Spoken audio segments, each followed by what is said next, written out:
Bonjour. Bonjour.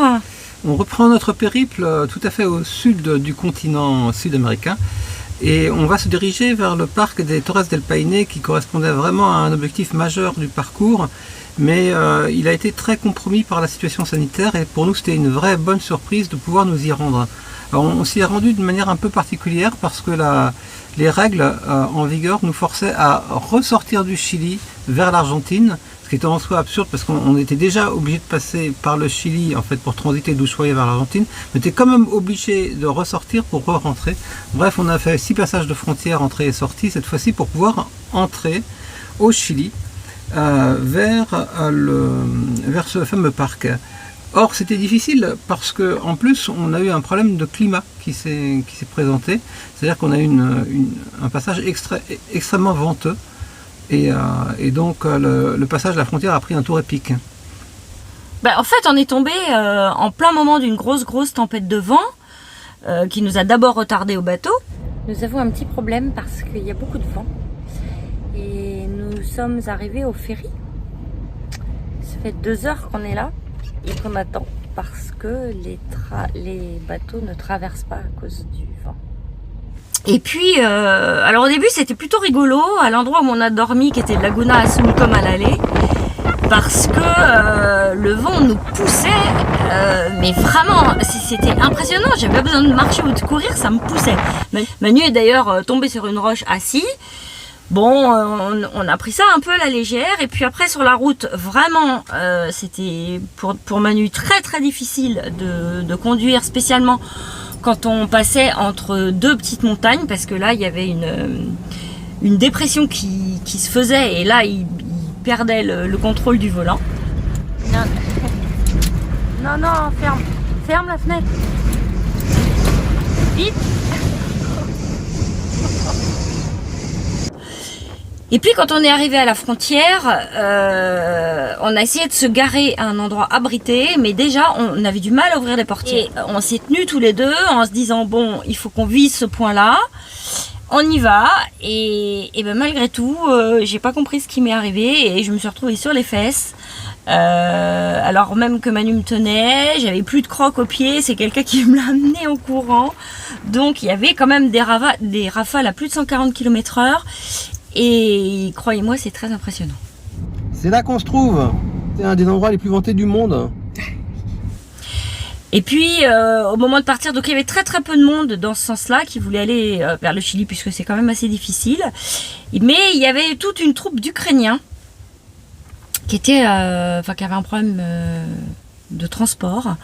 Et donc on a eu un peu pitié d'eux, donc on en a emmené 6. Ils étaient un groupe de 13, nous on en a emmené 6 et le reste s'est débrouillé avec des camionneurs.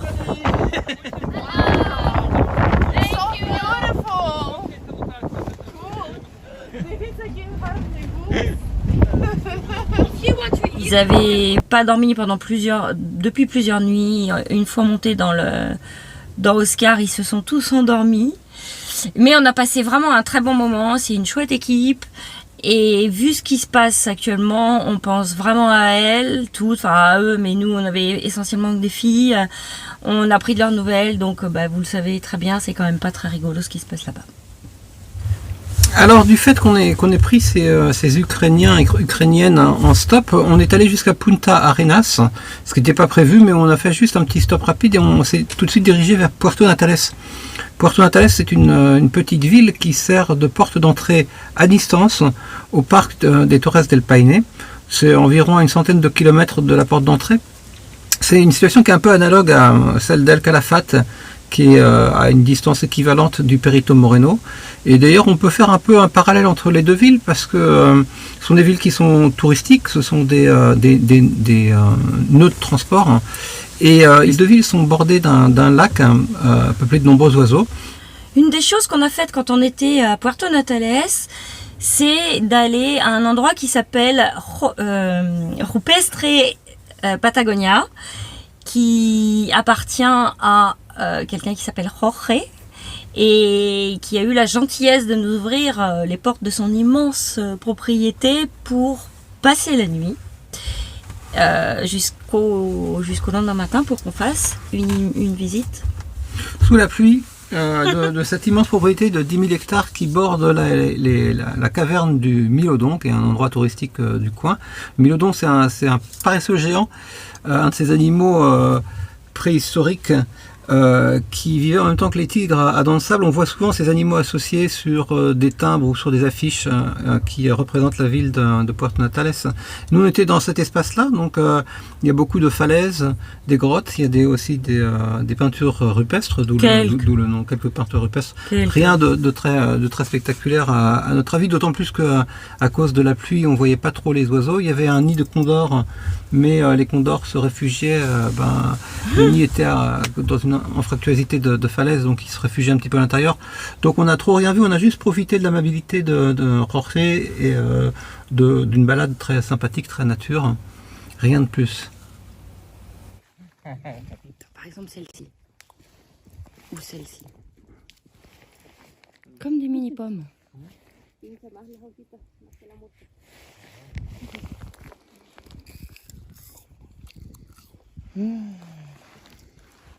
C'est comme des mini-pommes.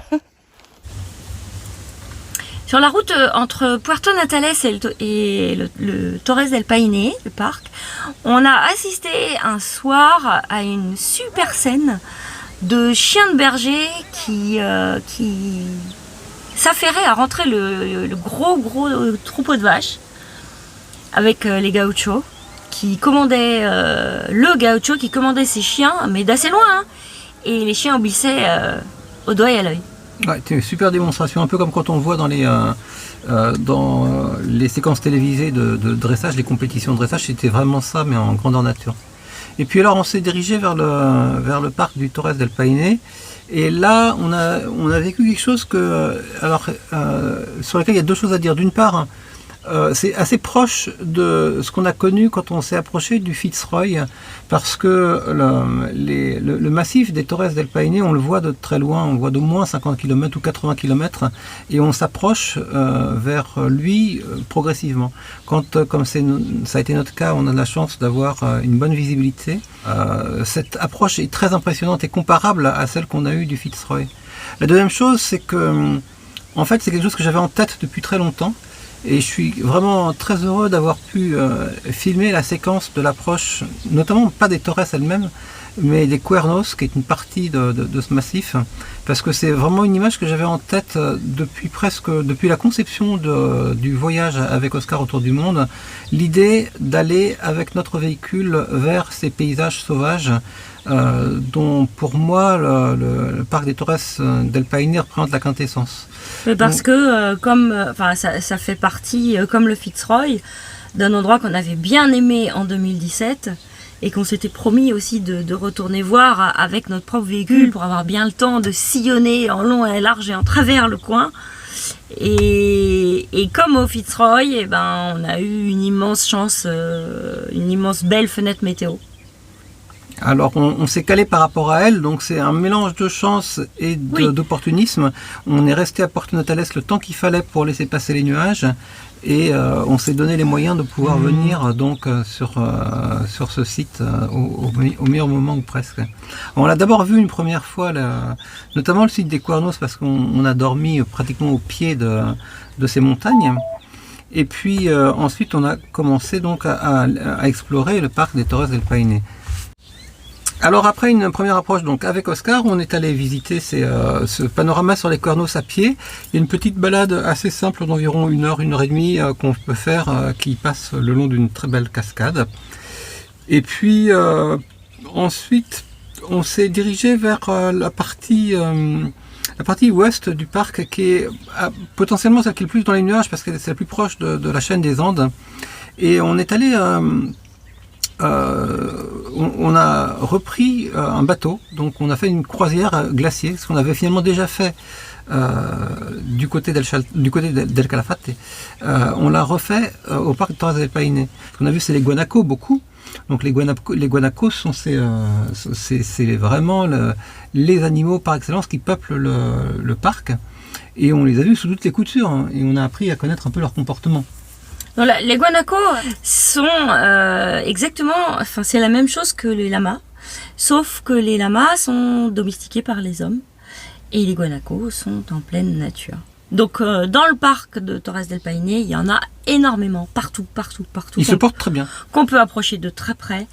On a vu des courses, on a vu des parades amoureuses, puisque je pense qu'on est arrivé à la bonne période. On a vu un accouplement. On a vu leur vie de troupeau, c'est-à-dire que en fait, c'est des animaux qui sont un peu nomades, dans le sens où ils bougent tout au long de la journée. Et en gros, ils se réfugient sur les sommets pendant la nuit, en fait, pour avoir un meilleur contrôle des risques de prédation.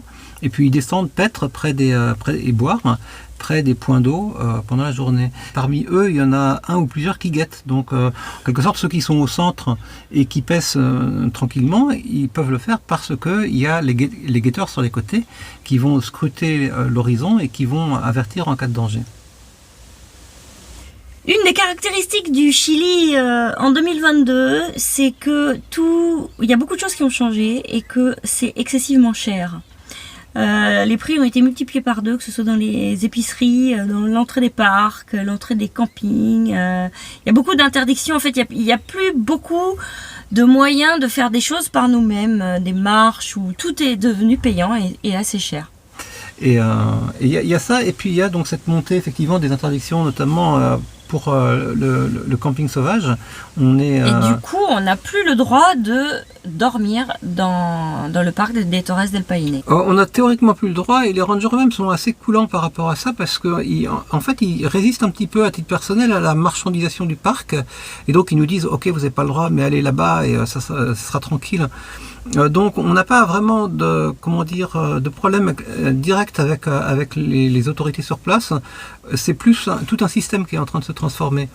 Le fait d'avoir transgressé la loi et d'avoir dormi à l'intérieur du parc nous a permis de faire quelques marches en partant très très tôt, puisque le clou du spectacle de ce parc, c'est de monter voir les Torres del Paine de très près. Ce sont les stars, les Torres, elles ont donné leur nom au parc. On pourrait en discuter. Moi, j'ai une préférence pour les Cuernos. Les Torres sont en fait moins impressionnantes vue de loin et elles deviennent extraordinairement impressionnantes vue de près. Donc la seule façon de les apprécier, c'est de monter, et donc ça suppose une marche que nous on a faite en partant vraiment à l'aube. Il faisait encore noir, il faisait encore nuit. Et donc de consentir une marche qui au total va faire entre 8 et 10 heures entre la montée et la descente, donc c'est quand même une marche assez importante, et c'est une marche qu'il faut faire le matin, là aussi pour bénéficier de la meilleure lumière. Ça a été notre cas, on a visé une fenêtre de beau temps, on a eu presque trop beau parce qu'il n'y avait pas un seul nuage pour donner du relief. Par contre on avait une lumière directe sur les parois de granit qui étaient très forte, très resplendissante, et puis ça mettait aussi en évidence le bleu du lac qui est au pied de ces falaises. Alors du haut en bas des falaises, on doit avoir quelque chose comme 1500 ou 2000 mètres presque de dénivelé. C'est quelque chose d'absolument colossal. Évidemment, on a une difficulté à rendre ça en photo ou en vidéo, mais le spectacle sur place est quand même magistral. Si bien que nous, si on doit comparer les deux spectacles entre le Fitzroy et les Torres, mais on peut pas. Non, on a du mal à trancher. Alors, maintenant qu'on a l'expérience des deux, plutôt Fitzroy ou plutôt Torres del Paine? Je peux pas dire. C'est très proche. Au niveau de l'ascension, c'est la même difficulté, oui. Et au niveau du panorama, c'est complètement différent, mais c'est aussi beau. On entend des morceaux de glace qui se cassent de l'autre côté. On n'arrive pas à les voir, mais il y a des avalanches. On aurait tendance à dire que les Torres sont peut-être plus impressionnantes vues de près et que le Fitzroy est plus impressionnant globalement. Oh, je sais pas, ouais.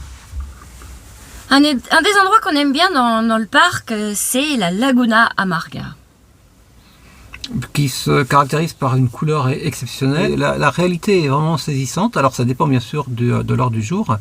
Ça dépend aussi un petit peu du vent.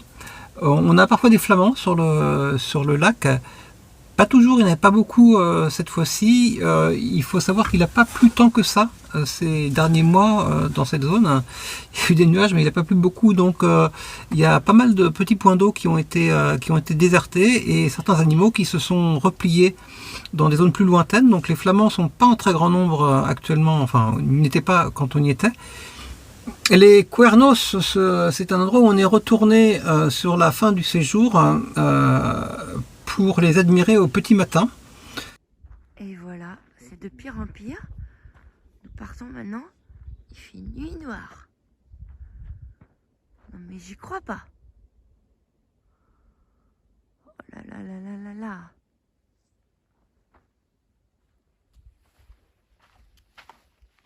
T'es content?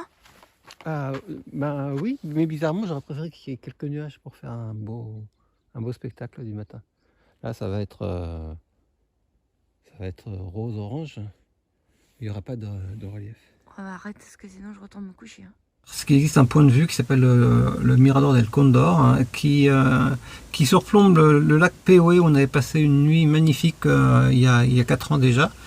Et tout comme c'était un peu un fantasme de ma part de voir Oscar filer comme ça à l'horizon devant le profil du massif des Torres del Paine, c'était aussi une idée importante de retourner voir le panorama sur les Cuernos au petit matin.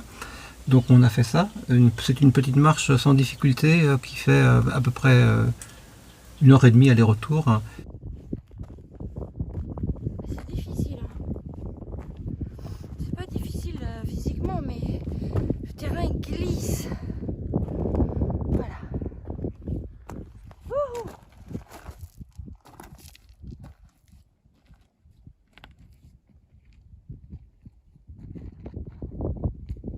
Et c'était à la hauteur parce qu'on avait quand même eu un très beau lever de soleil. Et donc on a pu voir les premières lueurs du jour qui éclairaient d'abord le haut des cimes et puis la lueur s'est étendue sur l'ensemble du panorama. Donc ça nous a fait une très belle dernière vue sur les Cuernos. Alors, il s'avère que dans ce parc, il y aurait des pumas. C'est le cas dans plusieurs parcs, on a essayé d'en voir, on n'en a jamais vu. Là, on a essayé, on n'en a pas vu non plus. Donc on s'est dit que comme on avait économisé beaucoup de sous en n'allant pas en Antarctique, eh ben, on a décidé de se payer 2 guides, rien que pour nous deux, qui étaient reliés par talkie-walkie pour essayer de voir ces fichus pumas. Alors ce matin, il est 5h30. On a même pas refait le lit. Manu, il est dans le noir là. On va chercher les pumas. On a réservé 2 guides qui devraient arriver là pour la journée et qui vont pisser les pumas. Donc on espère en trouver. Voilà, le jour se lève sur le parc des Torres del Paine. Il n'y a pas grand monde, on est tout seul. Il y a juste nos guides qui viennent d'arriver, donc on y va. On a pris des guides qui ont la meilleure réputation sur la zone et sont de très bons guides, effectivement, très professionnels, très sympathiques. Hola. ¿Suerte? Sí. Un poco de suerte. Yo creo que ustedes traen bastante suerte. Vienen de África. Son muy tranquilos. Por lo que pienso que con su paciencia vamos a ver más de un puma. Creo. Qui communiquent très bien, qui sont assez malins aussi. Donc ils nous ont fait un petit peu monter la pression, est-ce qu'on allait voir des pumas ou pas. Alors là, on va laisser Miguel qui va partir chercher de son côté. Et nous, on va continuer avec Paolo. Et ils sont en communication par talkie-walkie. Et il est vrai qu'on était les premiers parce qu'il y avait d'autres véhicules qui circulaient avec des guides et nous on était les premiers et les seuls d'ailleurs à voir la femelle traverser la route devant nous. Donc on a quand même eu ce succès-là. Alors, Emmanuel, qu'est-ce que t'en penses? Bah, c'est super parce qu'on a une scène très naturelle avec très peu d'interactions humaines. La mère avec ses 2 petits qui descend boire. Et là, on a le panorama devant nous, on est tout seul avec le guide.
Et puis ensuite, dans le courant de la journée, comme leur tâche était en quelque sorte acquittée, on a été un peu moins chanceux peut-être.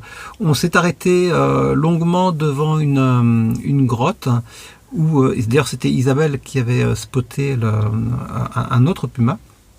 Et on est resté à plusieurs heures en attendant qu'il se passe quelque chose, parce que les guides nous avaient bien expliqué que les pumas étaient peu actifs de jour. Bon, c'est ce qu'on sait, en fait, c'est comme la plupart des fauves, et que c'était le matin ou plutôt le soir qu'ils allaient chasser. Donc on a attendu que ce puma solitaire, hein, cette femelle puma, se mette à chasser, et elle a esquissé un début de geste de chasse, au sens où il y avait des guanacos qui étaient un peu plus loin, qu'elle a poursuivi d'abord du regard, et puis elle s'est levée pour se rapprocher un petit peu d'eux. En fait, il s'avère que c'est très difficile pour les pumas d'attraper les guanacos. La plupart du temps, ils mangent des lièvres. Les guanacos sont très gros et surtout ils courent, alors que le puma il a une capacité de course qui est assez faible finalement. Donc il faut qu'il se rapproche très très très proche du guanaco pour avoir juste à lui sauter sur la croupe. Et là, ben, les dés sont pas encore joués, puisque le guanaco donne d'énormes coups de cou qui éjectent la plupart du temps le puma. Donc la plupart des chasses sont infructueuses, ce qui veut dire que c'est un petit peu comme les chats d'ailleurs, hein, comme beaucoup de félins. Les pumas passent leur temps à se mettre en position de chasse, ou à surveiller, ou à donner le sentiment qu'ils sont intéressés, mais comment dire, une chasse réellement aboutie, on la voit pratiquement jamais. Hein. Bien, et bien nous allons continuer la route un peu plus vers le nord du Chili. La semaine prochaine, on vous emmène avec nous. Et en attendant, passez une bonne semaine. À bientôt.